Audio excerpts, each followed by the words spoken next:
In this video, I'm going to walk you through the true competitive edge that our companies have had in outperforming other companies. And if you don't know who I am, I'm a business investor. I own acquisition.com, which is a portfolio of companies that does about $85 million a year. All right, so my name is Alex Ramosi. We recently actually just sold a 66% stake in two of our portfolio companies at a $46.2 million valuation. So I don't sell any courses, any masterminds, any coaching programs, any mentorships. I make these videos because I had a lot of pain coming up in learning these things, and I hope that my pain is not in vain, and I like it because it rhymes too.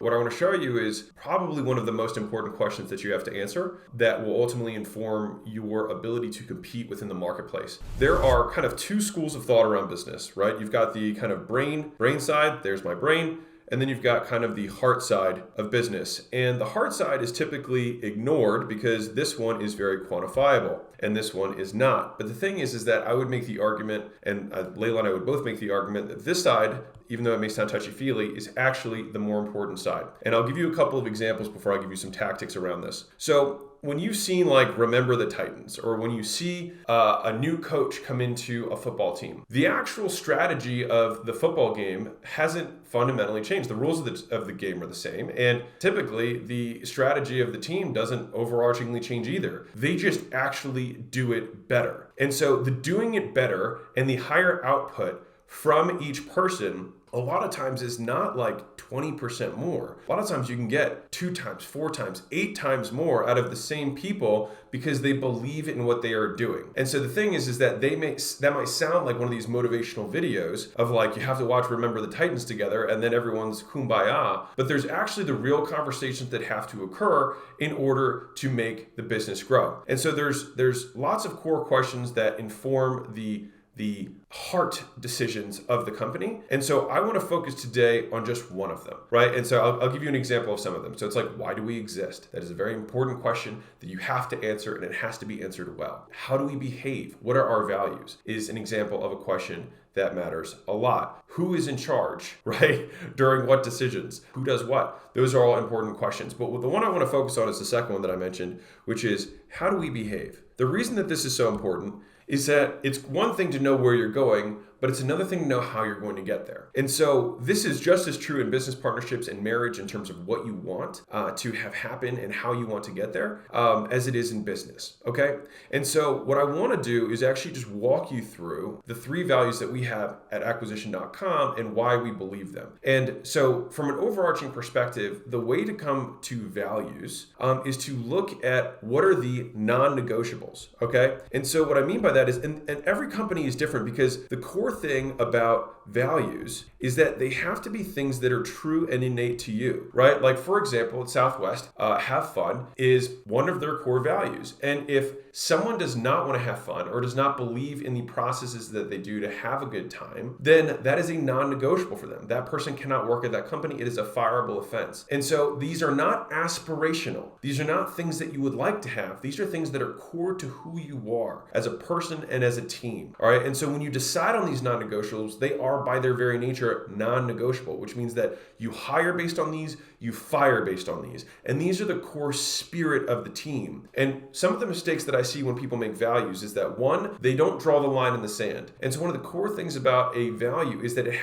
you have to be able to say, this is not this, right? You have to be able to say, okay, between justice and mercy, we lean towards justice or we lean towards mercy, which means you have to repel people with your values. All right. And so if your values do not repel people, then they are not values, they are platitudes. Okay. And so it's very important. The next thing is that when you're making your values, the values themselves need to be ideally said in words that you would normally say. So if you have little sayings inside of your community, then a lot of times those can become some of the values you have. So for example, at Gym Launch, one of our first portfolio companies, speed is king, do the boring work. These were different ways. I mean, we could just say work ethic, but that's not the way we would have said it. We could have said be fast or fast turnaround times, but speed is king was the way we would have said it, okay? And so some of the things that I've learned with this is also, you cannot have too many values, as in, I'll say it differently. You can have too many values. You have to be very selective at the true core values of the company. All right. And so if you're, between two, a lot of times you just have to chunk up and kind of get a broader value, but they become the core. And I think that what we have found is that 3 is the sweet spot. And that number has continued to distill down over time, but I think 3 is the amount that your human brain can comprehend as lenses to make a decision, right? And the reason these values are so important is that when you scale the company, you have to scale decision making, which means you have to scale the frame with which you duplicate the decision making process, which is, should I hire this person even though Alex is not involved in this?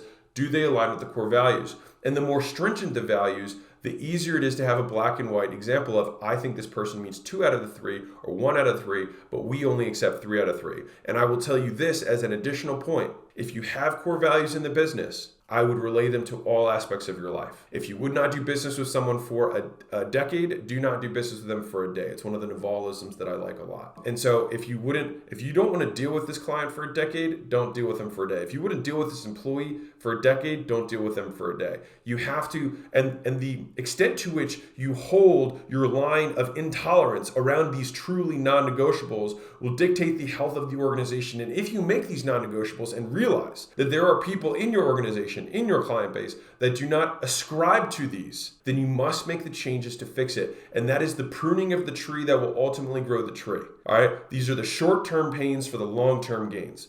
All right. So what I want to do for the rest of this video is walk you through the 3 that we have, that we look for in the entrepreneurs of the companies that own the portfolio companies that we invest in, that we look for internally in terms of the employees that we hire and grow onto our team. So this is both internal and external for us. And then finally, what we hold ourselves to. All right. And so these are the 3 for acquisition.com. Number 1 is unimpeachable character. And as we were coming up with these over time, we had like loyalty was something that was really important to us. Like absolute integrity was something that was really important to us. Like long-term minded was something that was really important to us. And we were like, we had all these words on the board and whatnot, but it was like, what's the through line on this? What's the thread that kind of weaves all these things together? And for us, it was, we just want to deal with people who have unimpeachable character. If someone has a wisp or an edge that just feels a little bit off, these are things that earlier in my career, I would rationalize and be like, but they have all these other things. And the more seasoned I've gotten this, the more I just don't negotiate on it. It's like, if I don't feel like this person has unimpeachable character, I won't do business with them. And it's because if I wouldn't do it, and a great frame of this is like, would I do business with this person for a decade? No, then I don't want to do business with them for a day. And so here's 3 frames that you can look at that I like a lot, right? And this is a little story that I got from a friend of mine who was talking to somebody who's on SEAL Team 6, and they were explaining the difference between people who were SEALs versus people who are in SEAL Team 6, right? He said, listen, at this level, every single Navy SEAL would lay down their life for another guy. He's like, that's kind of the ticket of entry to just be a SEAL, right? He's like, but the people who are at Team 6, he's like, we have other things that we have to look at, right? If someone has an ego, they're going to become, he's like, the hard problem is somebody who has an ego but is a really high performer because they become cancers on the team, right? And a lot of us have these people or have had these people in our companies, and I can tell you they are such a cancer. Like, you don't know the damage they are doing to your culture, which is ultimately affecting the overall company performance. All right, but the first through line here for us, and the easiest one, is like, if we see someone who has an ego, then we already know that they're not going to be receptive to feedback. They're going to point fingers. They're going to always think that their idea is best, and they're going to think they're better. And ultimately, we just don't want to deal with that type of person, right? But here's two questions that they asked in Team 6 that I really liked a lot. He says, not only can I trust this person with my life, he said, can I trust this person with my wife? Can I go and leave my wife with this guy for a month and expect nothing to happen? Can I expect no passing comments? Can I expect no moves, no flirts, no stray looks because they have unimpeachable character? The second one was, can I trust this person with my money? If I were to give this person way more money than they have ever had and say, I'm going to leave, I need you to hold on to this. I don't know when I'm going to be back, but I will be back for it. Can I wait a month? Can I wait a year? Can I wait a decade and expect for that money to be sitting in the same corner that I left it? And these are just questions that I ask when I'm looking at someone and thinking like, does this person have unimpeachable character? Under what conditions do I think I could put, what hot water could I put this tea bag in and see what's on the inside come out. When you're asking questions, and for us, when we're asking questions on interviews for candidates for the company, but also when we're asking questions to the entrepreneurs, what we're looking for is not even their answer, but how they answer them to give us insight into their character. And so for us, unimpeachable character is the absolute foundation upon which everything we have is built. The second one is sincere candor. And the reason that this is so important is that we believe that you cannot make progress without feedback. And if you can't give feedback, then you cannot identify the deficits that exist in order to improve them. And so for us, having sincere candor is two aspects. One of them is having the self-awareness to accurately identify a situation and deliver the feedback that is good, but also to be on the other side of this and have the humility to receive feedback, not take it personally, and to improve as a result, right? And so we look at this on the portfolio company side, the entrepreneurs that we invest in, and then also on the team side of the candidates that we choose to bring in. Do we think that this person can take feedback? Do we think this person has the intellectual wherewithal, the emotional awareness to give feedback in a way that is useful and constructive? Those are the types of things that really matter in an organization, because when you have these unspoken things and these wounds or these resentments, what happens is this space starts to fill up between people, and then their communication becomes less effective. And fundamentally, like, running a company is based on how well you can communicate. It's clarity of communication. And so that is why this is so important for us as an investment company, and also in terms of the companies that we look into to help grow. And so the third piece here is competitive greatness. And I think, and we borrowed this from John Wooden because Layla and I are both huge fans of his, which is, are you at your best when your best is needed? The enjoyment of a hard challenge. That is how he defines it. But if you're thinking about this, and this is how the values should stack up when you're looking at your own values, which is how do we behave within your company? The three values should give you a vibe for the company overall. Like, if you read these three things, you should think to yourself, okay, people with unimpeachable character, who have sincere candor, and competitive greatness. This should give you a vibe of the type of place that this might be. If I were to list off, do the boring work, speed is king, have humility. Now, there might be some similarities there between these ones and our gym lunch one. No, don't sugarcoat it, right? Which is kind of a different version of sincere candor, different flavor, same concept, right? Is that you should be able to read those values and say, like, I think I get the vibe for this place. And you should also be able to say, I don't think this person would fit in. And so imagine you're interviewing someone and you're like, okay, I think this person can both give and receive feedback. Okay, and they can do that effectively. You know, like, I think they're very solid people. I think they have unimpeachable character. When I think about the different things and stressors I would expose them to, I think that they would hold strong. But it's like, ooh, I don't know if they're like really driving. I don't know if they're ambitious. I don't know if they really want to like take the hill and do big shit, right? Well then, but they have 2 out of the 3. I think they could still maybe fit for the role. It's like, no. If these are non-negotiables, then they are non-negotiables. And you have to continue to massage these until you get exactly the true core that gives you that triangle, the 3 lenses to look through. If you have 10 values, it's impossible to make a decision. It's also almost impossible to think through candidates. There's too many lenses. And so that is why we found 3 to be the sweet spot for us.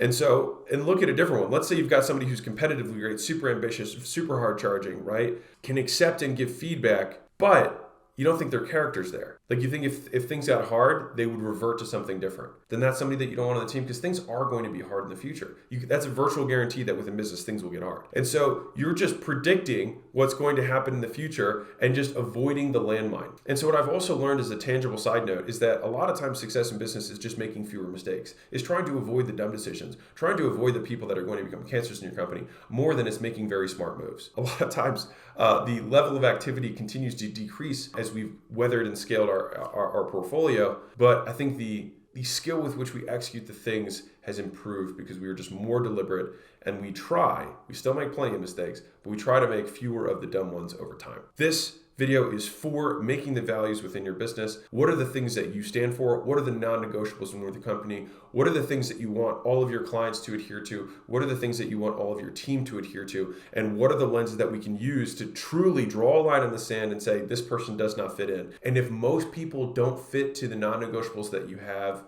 good. Most people shouldn't be in your company. All right.